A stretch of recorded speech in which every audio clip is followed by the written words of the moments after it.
Hello friends, I am here in Yusuf tuition classes YTC। और आज का जो हमारा टॉपिक है वो है आपका एक general topic of class 8 to 9 में ये पढ़ाया जाता है। ये जियोग्राफी का टॉपिक है। बहुत सारे बच्चों को दिक्कत हो जाती है टर्म समझने में, और ये है माइग्रेशन के ऊपर।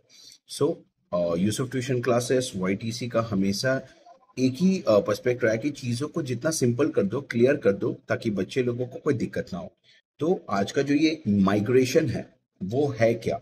माइग्रेशन मतलब होता है जब आप एक जगह से दूसरे जगह पे शिफ्ट हो जाते हो, परमानेंटली हो, टेम्पोरली हो, बट उस मोमेंट के लिए जब आप अपने स्टेट को छोड़कर दूसरे स्टेट पे जाते हो, अपने कंट्री को छोड़कर दूसरे कंट्री पे जाते हो, अपने रीजन को छोड़कर दूसरे रीजन पे जाते हो, उसको बोला जाता है माइग्रेशन।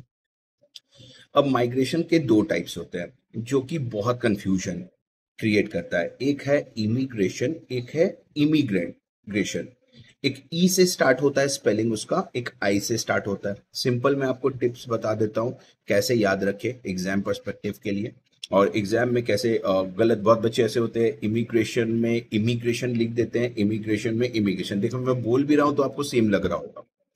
जैसे सेम वर्ड्स को होमोफोन्स बोलते हैं, प्रोनाउंसिएशन ऑलमोस्ट ऑलमोस्ट सेम होता है।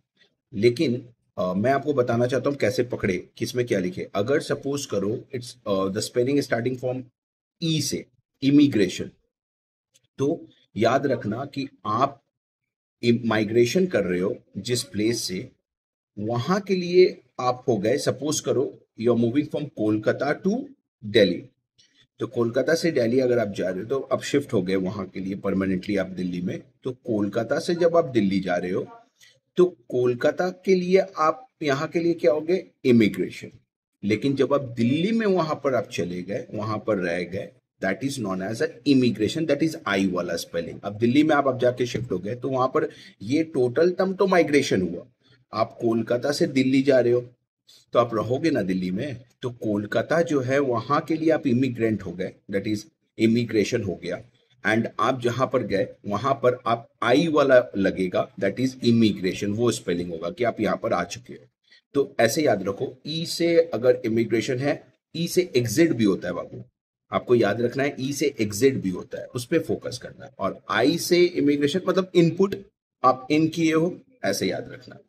सो आई होप अगर आपको ये वाला टर्म अच्छा लगा होगा, तो मैं और भी वीडियोस बनाऊंगा। प्लीज कमेंट कर दें मेरे वीडियोस पे अगर आपको लगता है तो ये सही वीडियो है तो। Bye bye.